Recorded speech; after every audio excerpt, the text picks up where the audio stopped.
Hello बच्चों, let's look at this question. So question कहता है amongst the three isomers of nitrophenol, the one that is least soluble in water is O nitrophenol, P nitrophenol, M nitrophenol and D none of these।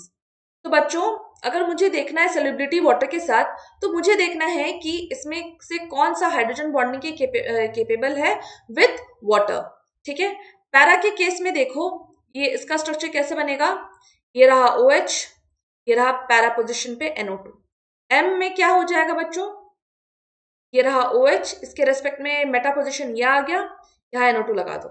Ortho में देखो कुछ इस तरीके से आएगा हमारा स्ट्रक्चर, ये रहा OH, इसके रेस्पेक्ट में ऑर्थो पोजिशन। ठीक है, अब ये देखो यहां से स्टार्ट करते हैं। ठीक है, अब इसके और इसके बीच में तो डिस्टेंस है बहुत ज्यादा है।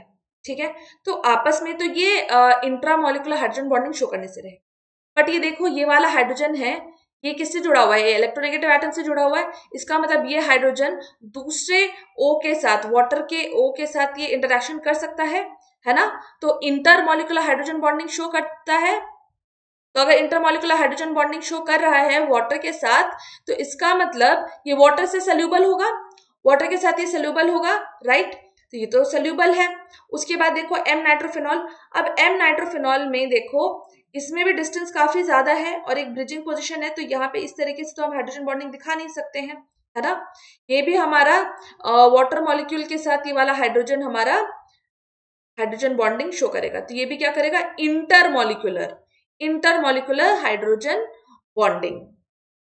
ठीक है, इंटरमोलिकुलर हाइड्रोजन बॉन्डिंग मतलब ये भी पानी के साथ अच्छे से सोल्यूबल हो जाएगा।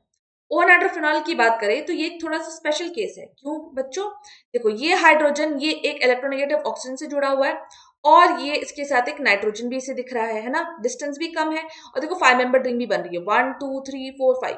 5 मेंबर रिंग अगर बन जाए, है ना, देखो 1 2 3 4 5 एटम की एक रिंग बन रही है ना।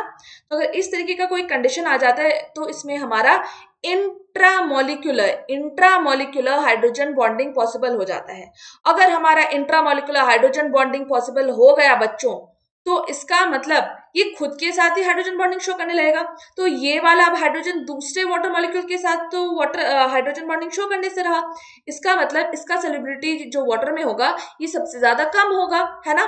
तो that means orthonitrophenol will be least soluble in water. So correct option is option A. I hope you understood the concept. Thank you बच्चों।